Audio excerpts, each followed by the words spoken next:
Abramos a palavra de Deus no Evangelho de Mateus, capítulo de número 12, e leiamos os versos 38 a 42. Mateus 12, 38 a 42. Nos diz assim, irmãos, a palavra do nosso Deus. Então alguns escribas e fariseus replicaram: Mestre, queremos ver de tua parte algum sinal. Ele, porém, respondeu: Uma geração má e adúltera pede um sinal, mas nenhum sinal lhe será dado, senão o do profeta Jonas. Porque assim como esteve Jonas 3 dias e 3 noites no ventre do grande peixe, assim o Filho do Homem estará 3 dias e 3 noites no coração da terra. Ninivitas se levantarão no juízo contra esta geração e a condenarão, porque se arrependeram com a pregação de Jonas. E eis aqui está quem é maior do que Jonas. A rainha do sul se levantará no juízo com esta geração e a condenará, porque veio dos confins da terra para ouvir a sabedoria de Salomão. E eis aqui está quem é maior do que Salomão. Oremos ao Senhor. Senhor nosso Deus, nós te agradecemos pela tua palavra, o registro fiel daquilo que o Senhor tem feito na história do teu povo para a redenção daqueles a quem o Senhor amou na eternidade. Agora que abrimos este livro, pedimos o auxílio do teu Santo Espírito, que o teu Espírito ilumine a nossa mente, o nosso entendimento e o nosso coração, nos conduzindo à compreensão fiel e correta da tua palavra. Que o mesmo Espírito, uma vez iluminado os olhos do nosso entendimento, do nosso coração, o mesmo Espírito aplique em nossas vidas a tua palavra, para que vivamos de modo que agrade ao Senhor e que glorifique o teu santo nome. Fala a cada um de nós nessa manhã, é o que nós te pedimos em nome de Jesus. Amém. Irmãos, um dos principais sintomas do maior problema do homem, o qual é o pecado, é a sua incredulidade, ou seja, a sua falta de fé. E essa falta de fé, essa incredulidade, tem marcado a nossa geração. Desde o advento das chamadas ciências modernas, passando pela revolução industrial e tecnológica, o homem tem deixado cada vez mais de pôr a sua confiança, a sua fé em Deus, para colocar a sua confiança, a sua fé em si mesmo e naquilo que o homem tem criado. O pastor presbiteriano James Boyce costumava dizer que se Deus decidisse dar ao mundo inteiro um sinal de Jesus, ele poderia dispor as estrelas no céu, de modo a soletrar a seguinte mensagem: Jesus é meu Filho unigênito. Mas se Deus fizesse isso, as pessoas simplesmente diriam: qual terá sido a perturbação astronômica responsável por esse alinhamento aleatório?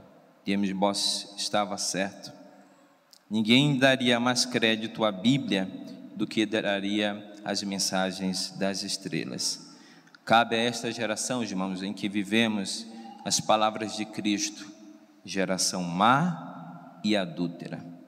Do contrário, irmãos, nós devemos crer na salvação que Deus nos oferece em Cristo Jesus.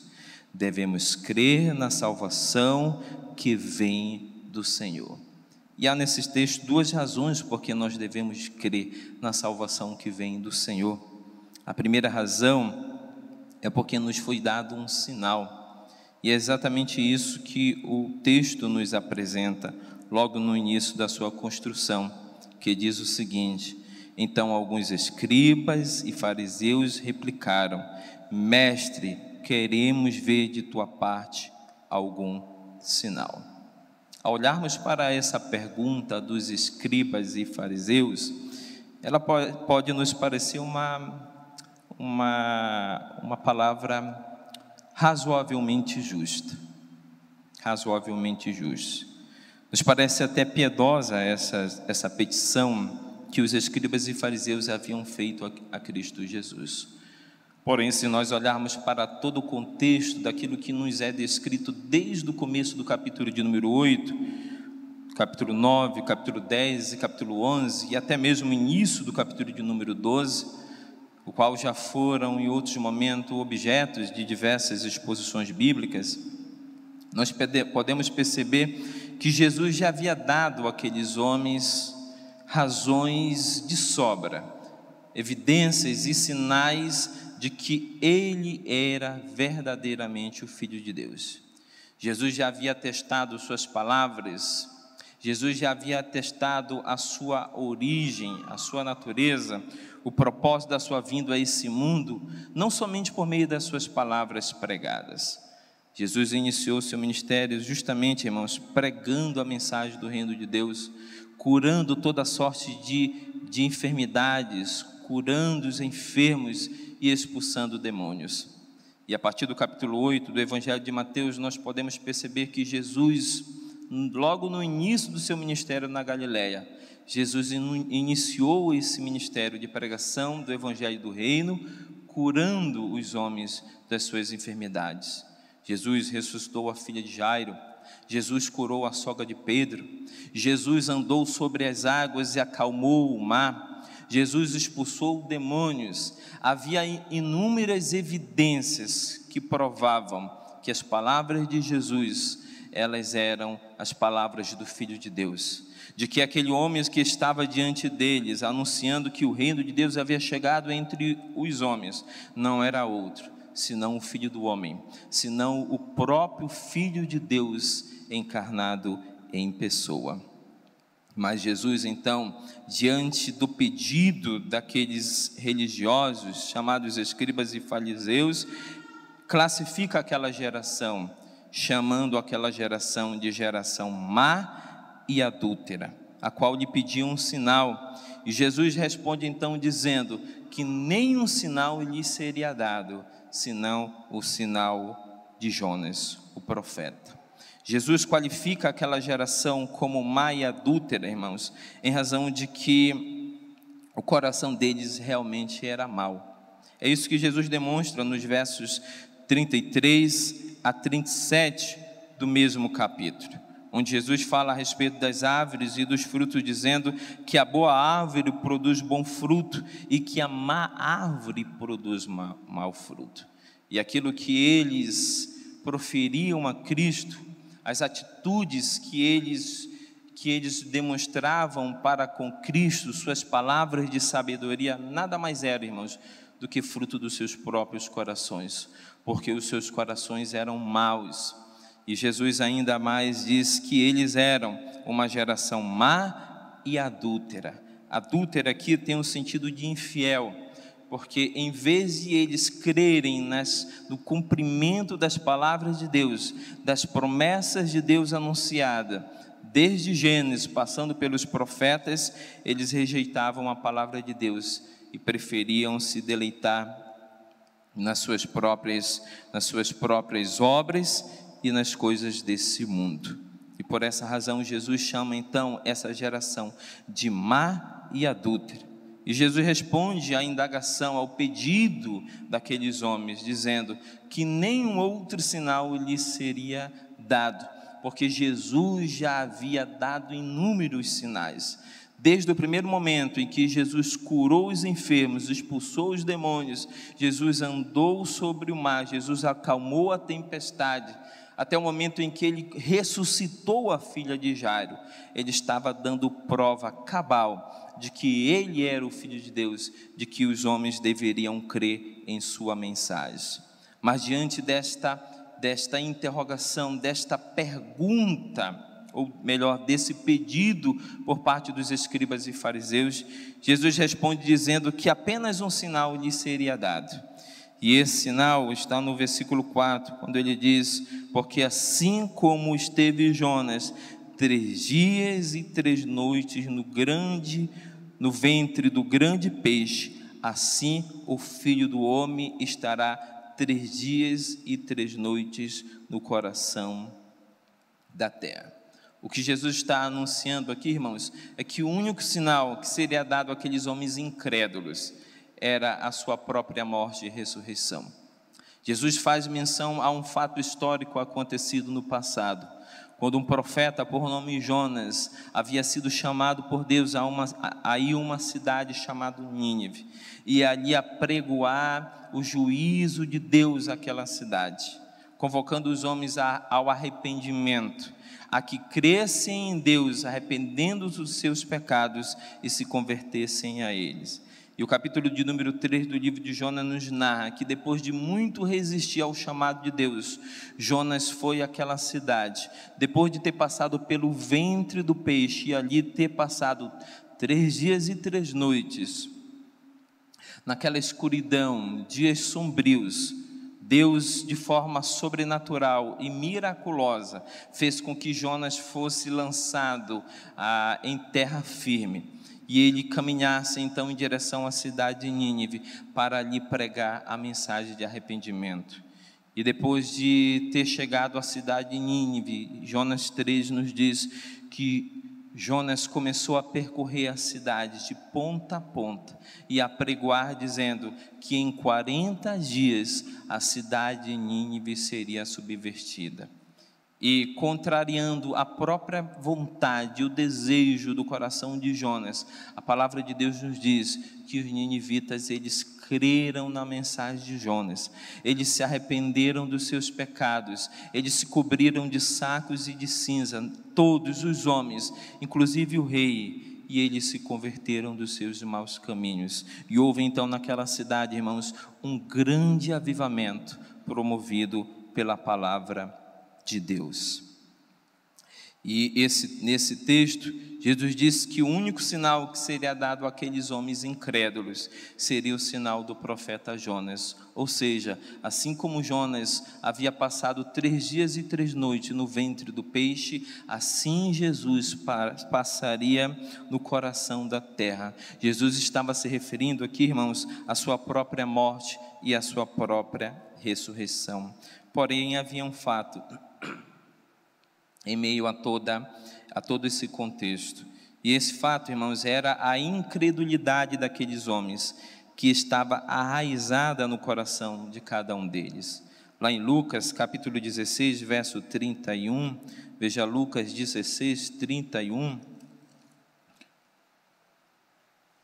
Jesus, após falar aquela parábola do rico e do mendigo, a contar aquela história, no verso 31, o Senhor Jesus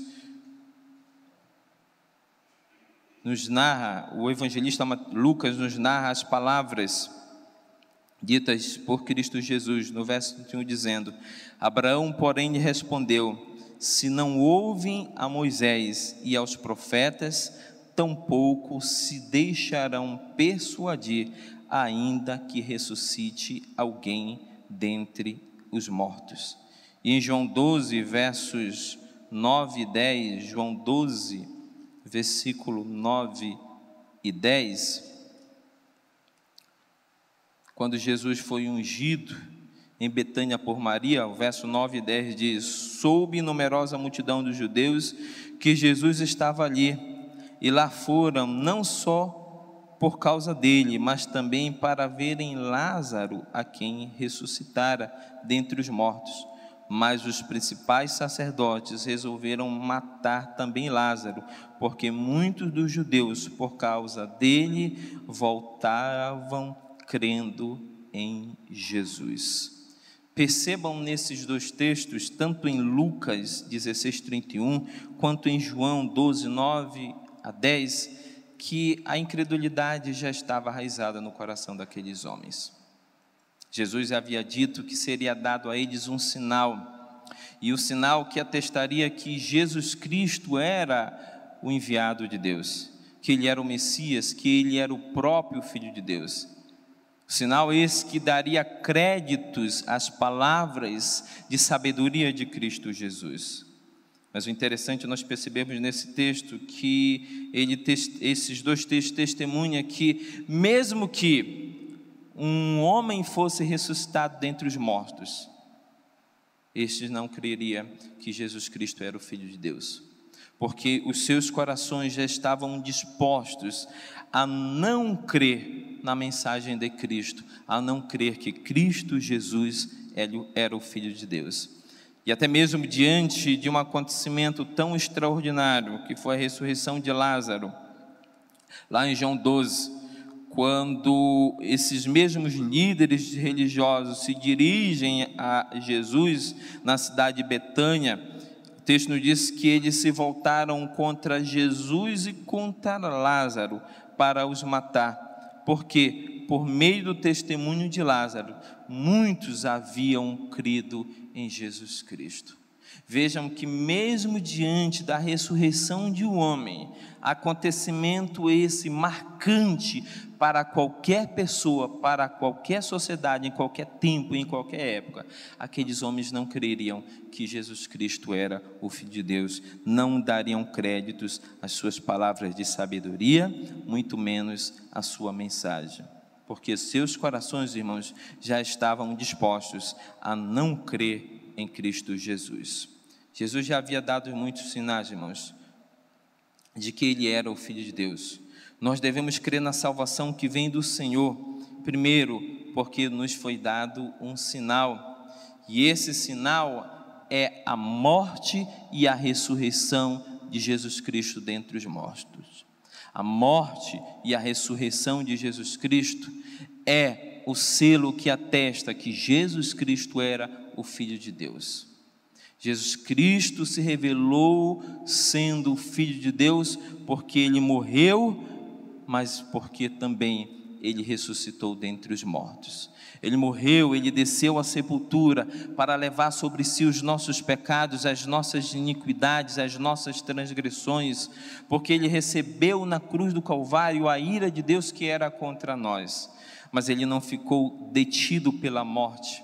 Apesar de Ele ter passado 3 dias na sepultura para que se cumprisse aquilo que havia sido prefigurado por meio do profeta Jonas, a palavra de Deus nos diz que num domingo pela manhã, num domingo como este, pelo poder de Deus que operava nele, Ele ressuscitou dentre os mortos. O Espírito de Deus, aquele mesmo que ungiu a Cristo para o capacitar em seu ministério terreno, aquele que operou por meio de Cristo coisas poderosas e extraordinárias durante seu ministério terreno, foi o mesmo que o ressuscitou dentre os mortos, trazendo ele à vida e fazendo com que os homens então reconhecessem que ele era o Filho de Deus, de que as suas palavras não eram palavras de um mero mortal, mas que as suas palavras eram palavras do Filho de Deus, palavras de vida e palavras de morte. E por meio da sua ressurreição, irmãos, Jesus Cristo pôde assentar-se à destra de Deus, para então, juntamente com o seu Pai, reinar sobre toda a sua criação. E é por meio da sua ressurreição que nós temos a bendita esperança e a certeza de que nós também, ainda que se passarmos pela morte, nós também ressuscitaremos dentre os mortos, nós receberemos o corpo glorificado e nós seremos introduzidos na presença de Deus e ali moraremos com Ele por toda a eternidade. A morte, irmãos, não apenas a morte, mas a ressurreição de Jesus Cristo é o selo, é a certeza de que aquele homem era o Filho de Deus, de que a sua mensagem era uma mensagem de salvação, de que aquela mensagem de que o reino de Deus havia chegado entre os homens era de fato digna de toda aceitação, porque o reino de Deus havia chegado entre os homens por meio da sua vida, por meio da sua morte e por meio da sua ressurreição. Portanto, irmãos, nós devemos crer na salvação que vem de Deus, porque Deus nos deu um sinal, e esse sinal é a morte e a ressurreição de Cristo Jesus entre os mortos. E há uma segunda e última razão porque nós devemos crer na salvação que vem de Deus, é porque a falta de fé e arrependimento, irmãos, conduz à condenação eterna. A falta de fé e arrependimento conduz à condenação eterna. E é assim que Jesus inicia o seu ministério de pregação. Lá em Mateus 4,17, quando Jesus inicia o seu ministério ali na região da Galileia, ele inicia pregando exatamente a seguinte mensagem: arrependei-vos, porque é chegado o reino de Deus. Essa é a primeira palavra do Evangelho, é arrependimento e também fé.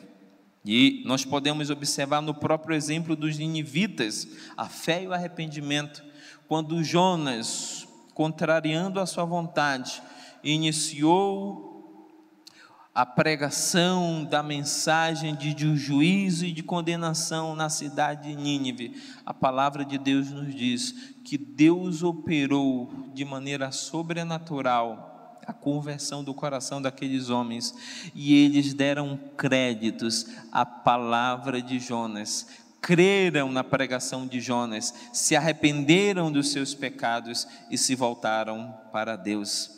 E Jesus dá esse exemplo, dizendo no verso 41, que os ninivitas se levantariam no juízo com essa geração, ou seja, aquela geração incrédula, aquela geração que não cria que Jesus Cristo era o Filho de Deus, apesar dos inúmeros sinais que Cristo já havia dado, ressuscitando pessoas dentre os mortos, acalmando o mar, curando os enfermos e expulsando demônios.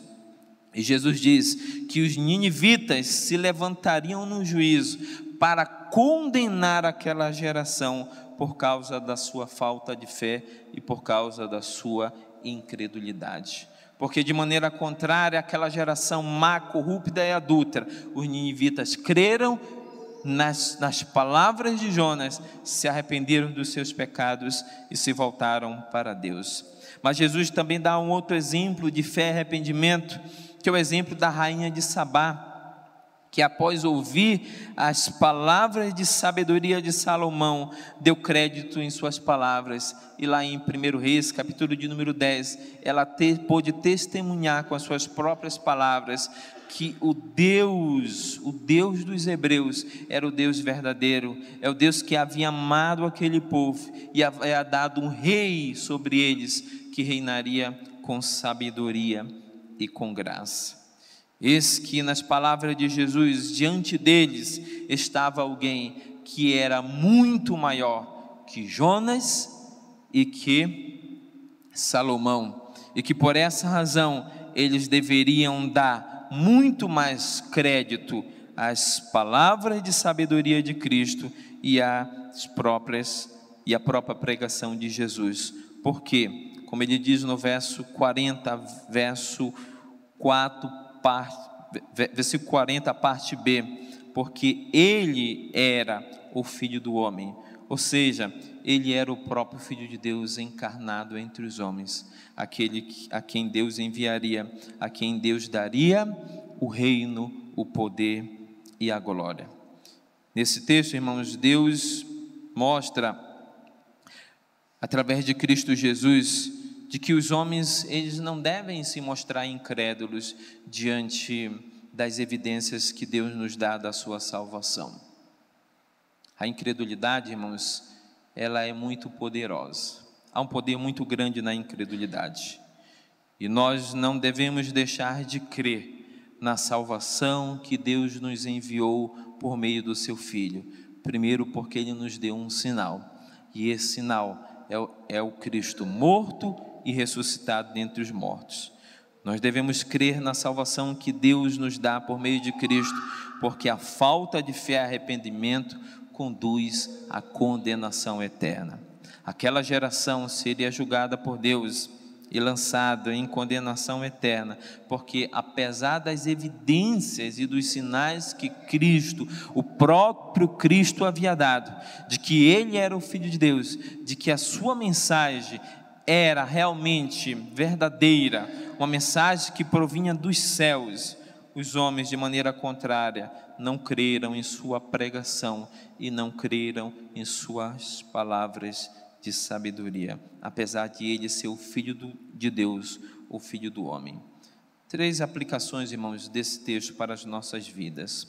Em primeiro lugar, o crente, ele anda por fé, ele não anda por vista. Não esperemos alguma espécie de sinal para crermos na palavra do Senhor e obedecermos sua vontade revelada na Bíblia. O crente, ele não anda por sinais, ele anda por fé. E nós devemos, por fé, irmãos, obedecer aquilo que Deus nos diz em sua palavra. Paulo, escrevendo aos Romanos, lá no versículo que marcou toda a reforma e tem marcado toda a história da igreja desde o século XVI, de que o homem será justificado pela fé e de que o justo vive de fé em fé, nos mostra que a fé, ela é necessário para a nossa vida de comunhão e relacionamento com Deus. E fé, irmãos, implica em obediência. Se Deus nos revelou em sua palavra a sua vontade para as nossas vidas, Deus espera que vivamos segundo aquilo que Ele revelou em sua palavra.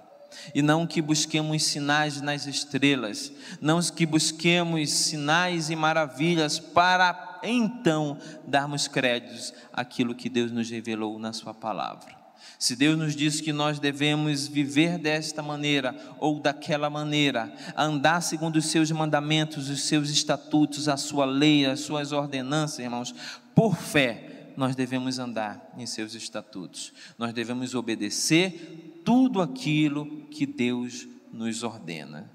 O crente, irmãos, a fé é importante para o crente não apenas no momento em que ele crê na mensagem da salvação, mas ela é um elemento importante que fará parte da vida do cristão por toda a sua caminhada.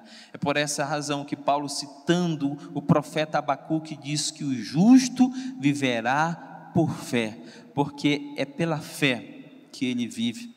Ele vive pela fé naquilo que os seus olhos não veem, mas naquilo que ele espera um dia alcançar. Ele vive por fé porque é pela fé que ele se submete aos mandamentos e ordenanças do Senhor e busca de dia em dia a viver segundo aquilo que Deus ordena em sua palavra. A segunda aplicação, irmãos, é que na igreja há muitos que dizem que só precisam de um pouco mais de provas para se tornarem cristãos decididos a Cristo. Infeliz cegueira deles, não querem mesmo ver a grande quantidade de evidência ao seu redor.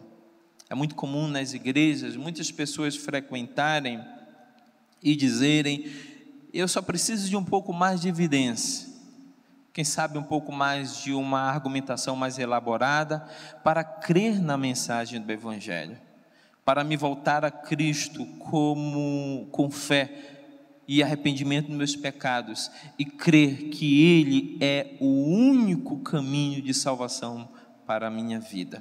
Aqueles homens, irmãos, aguardavam de Cristo um sinal para que eles pudessem crer, algo que os seus olhos, algo fantástico que os seus olhos pudessem ver, para que eles crescem que Jesus Cristo realmente era o Filho de Deus, o único caminho de salvação. E assim é em nossos dias. Muitas pessoas às vezes frequentam as igrejas, mas ainda não creem absolutamente que Cristo é o Filho de Deus, o único caminho de salvação, por argumentarem em seus corações que elas precisam um pouco mais de evidência, que elas precisam de um outro sinal, que elas precisam de uma evidência mais clara, mais convincente, de que a mensagem do Evangelho, ela é genuína, ela é verdadeira, de que Cristo é o único caminho de salvação, de que Ele morreu e ressuscitou dentre os mortos, de que o homem é um ser depravado, que está em condenação eterna, e de que um dia Deus julgará todos os homens por causa dos seus pecados, e que todos os homens deverão um dia se apresentar diante de Deus no juízo final, para serem julgados ou absolvidos por meio de Cristo, por causa das suas iniquidades e transgressões. Irmãos, é a ilusão do coração do homem. Na verdade, essas pessoas, elas já se revelam incrédulas à mensagem do Evangelho. Não será este ou aquele sinal que tornará essas pessoas capazes de crer no Evangelho, Portanto, se você já tem ouvido, já tem recebido a mensagem do Evangelho até então, pregado e anunciado desse púlpito, creia que você é um pecador miserável, que você necessita de fé e arrependimento, que você necessita crer que Cristo é a salvação para a sua vida, diz que você precisa se voltar para Cristo e seguir a Ele como um discípulo seu. Ter então no seu coração a certeza de que Cristo conquistou na cruz do Calvário a salvação que você tanto necessita. Irmãos, que todos nós nos ponhamos em guarda contra essa atitude de incredulidade. Como eu disse na introdução, a falta de fé e incredulidade tem marcado a nossa geração. Um dos grandes sinais e sintomas do pecado, que é o grande mal, o grande e terrível mal que assola a humanidade, é a falta de fé, é a incredulidade. Assim como a febre é um sinal de alguma enfermidade que pode ter acometido o seu corpo, a incredulidade, a falta de fé é um grande sintoma do pecado, da condição pecaminosa que o homem se encontra. E esse texto, irmãos, Jesus nele, ele nos alerta a respeito da incredulidade, que nós não devemos ser incrédulos diante das evidências de salvação que Deus nos deu em Cristo Jesus, porque a sua morte e a sua ressurreição é o grande sinal de que Ele é o Filho de Deus, de que há nele, somente nele, a salvação que os homens necessitam, e de que negar essa salvação que há em Cristo Jesus, rejeitando sua mensagem, rejeitando a sua pessoa, agindo com falta de fé e arrependimento, nos conduzirá ao inferno, à condenação eterna, ao juízo final que aguarda todos os homens que rejeitaram esse sinal, que é o Cristo morto e ressuscitado, e que não se prostraram diante de Deus em fé e arrependimento, aceitando a mensagem de salvação que Cristo apregou a todos os homens, desde os seus dias, chamando inclusive aquela geração de má, de incrédula, de corrupta e de adúltera. Que o nosso coração, irmãos, esteja muito distante desta realidade, mas que o nosso coração ele esteja depositado em Cristo e que confiemos inteiramente nele como sendo o único caminho para a nossa salvação, o caminho que nos conduz a Deus, e que essa fé nos conduza a uma vida de obediência, porque fé sem obediência, irmãos, na vida do cristão, isso não existe. Fé gera obediência. Fé na vida do cristão deve gerar obediência, e obediência, irmãos, nos gera a certeza de que nós desfrutaremos da bendita salvação que nos está reservada.